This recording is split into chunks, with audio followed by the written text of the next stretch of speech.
Така, а къде сме? Това е нашето преди. Можете да видите колко много нагари има тук. Ето, някои са чак черни. Това е нашето преди. А след това, след.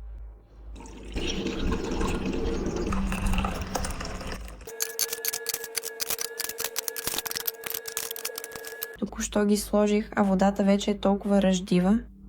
Само вижте тази магия, защото още дори не съм търкала, а те вече са почти като нови. Остава само това да се изтърка с четчица. Магия. А тези са още по-стари. Но всичко работи.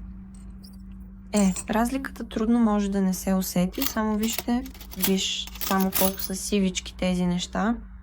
Добре, това тук, което виждаш, просто не се измива, колкото и да се опитваш, остава си така, но самият инструмент, може да се каже, е наистина идеален.